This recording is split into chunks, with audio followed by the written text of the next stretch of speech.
If there's something you desire, you can have it. So I believe in a very limitless thinking, and due to my own sexual awakening, I desired something, and as I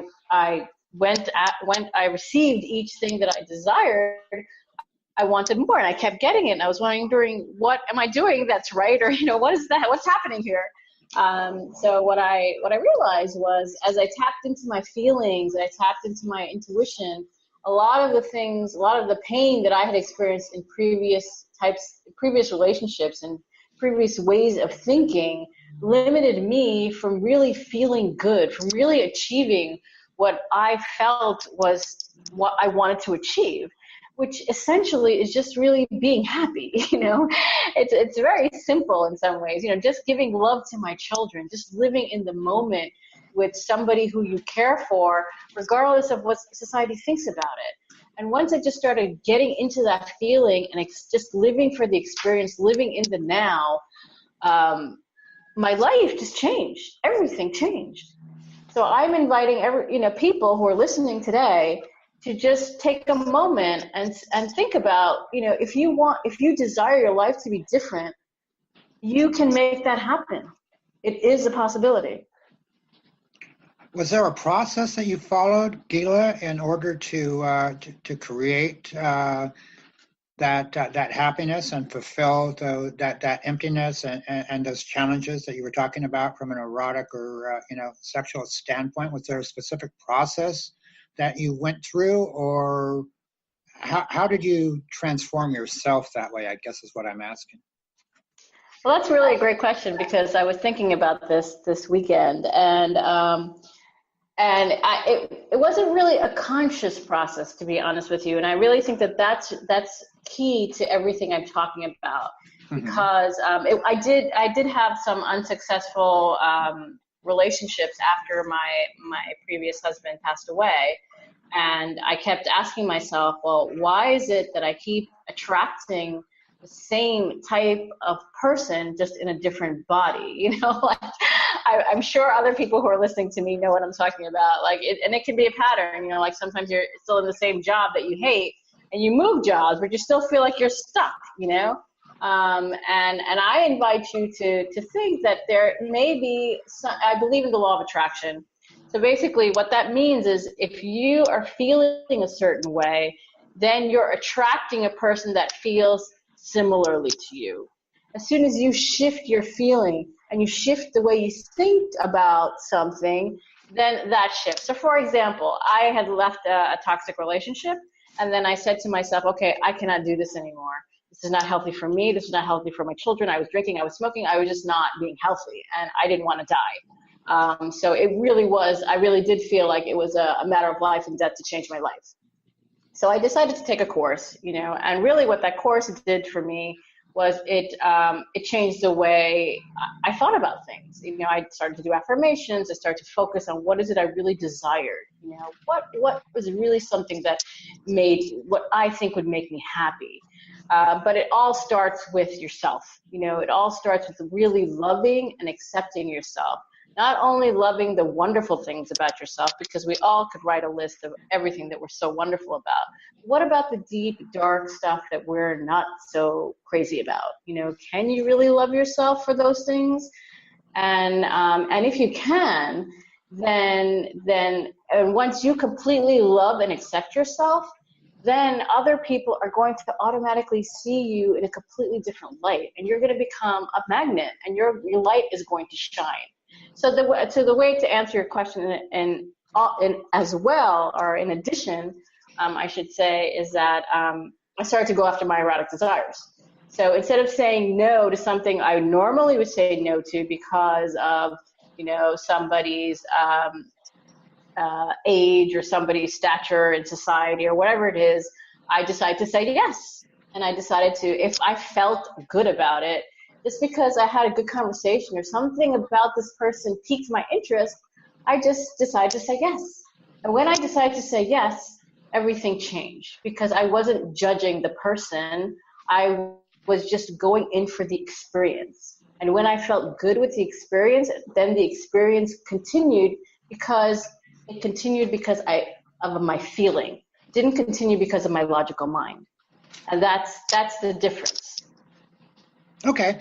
And how would you get, say, a client came to you and they understood intellectually that that mindset shift that you're talking about is necessary to allow them to say yes, but they're still fearful of doing it for whatever reason, whether, you know, it's cultural or internal or family upbringing or whatever.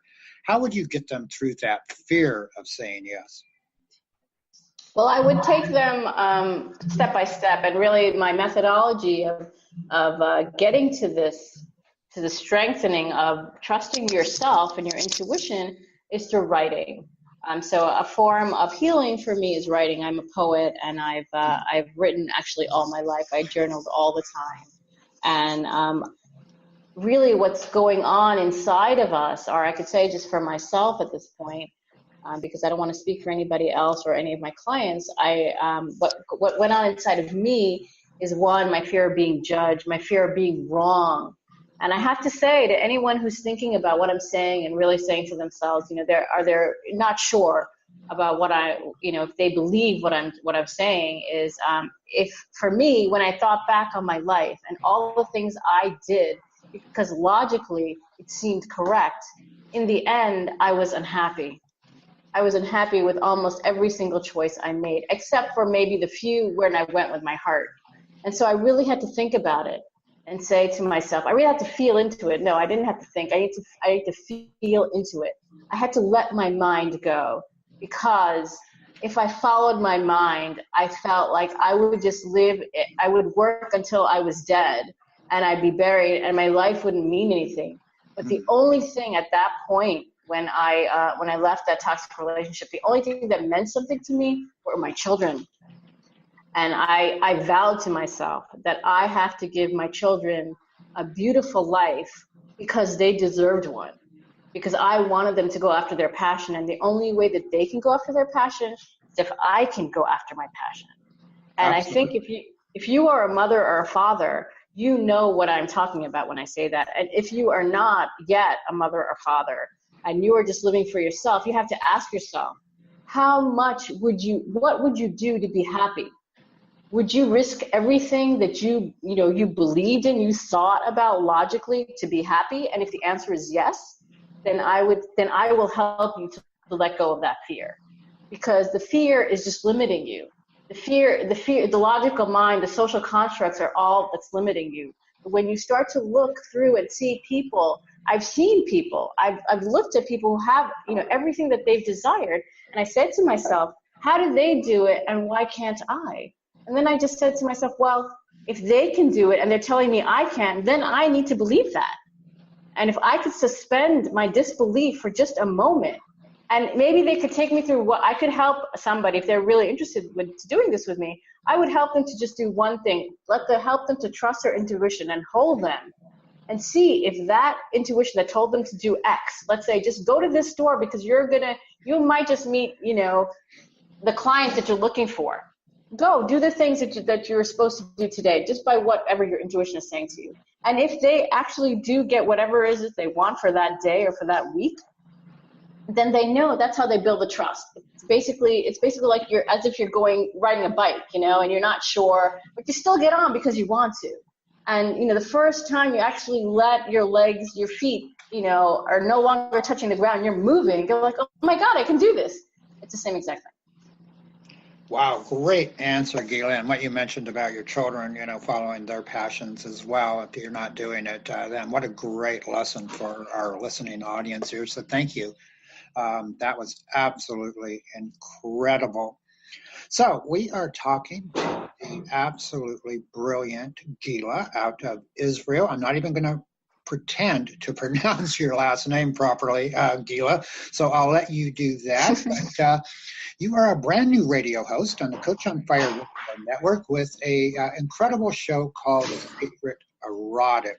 And before I get you into what the listening audience can expect from your show in the coming weeks, based on your last answer, I'm sure there's a lot of people that want to know more about you and might even want to work with you. So how can they get a hold of you?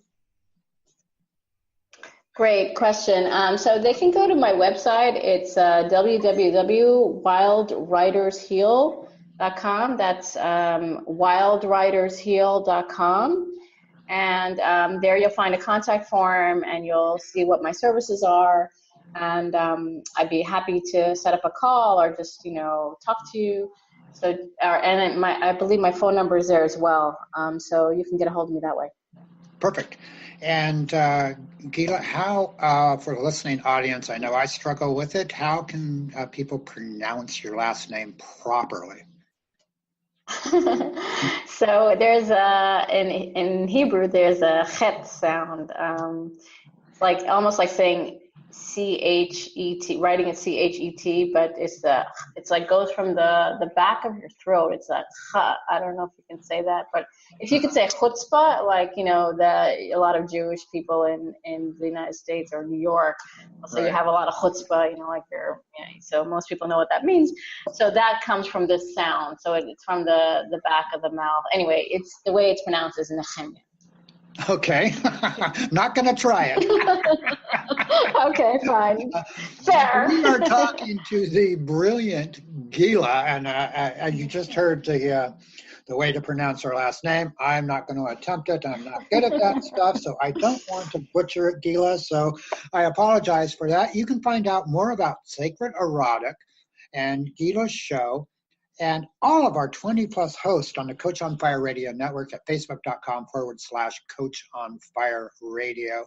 Now, Gila, what can our listening audience, or your listening audience, to be more specific, expect in the coming weeks from your show, Sacred Erotic, which, by the way, give us the premiere or the date of the show and the time as well as you go on here, but what can they expect? So what they can expect is information about, or I actually would want a dialogue. I'd love for our listeners to be able to somehow give me feedback of what they're feeling, so I can the show can flow also with listener feedback. But what my ideas is about sexuality. I would read some of my erotic poetry, as well as talk about erotic spiritual experiences. So my whole message is that if you're able to do some healing on yourself to get rid of some old patterns, the sky's the limit of what your erotic desires are and where it's going, because to really be in your body, to really feel, that amazing feeling when you're really connected to somebody and you're really connected to yourself.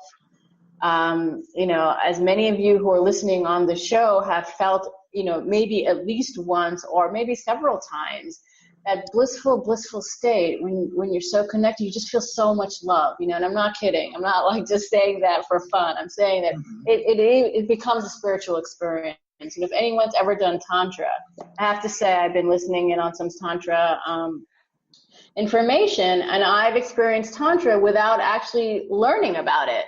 So, again, this is the type of things I'm going to be talking about, these beautiful orgasmic experiences, both for both partners, no matter what sex you are, whether you're heterosexual or not, it doesn't matter. All we're talking about here is the feeling, really getting into beautiful, sensual, spiritual, physical feeling, all parts of your body.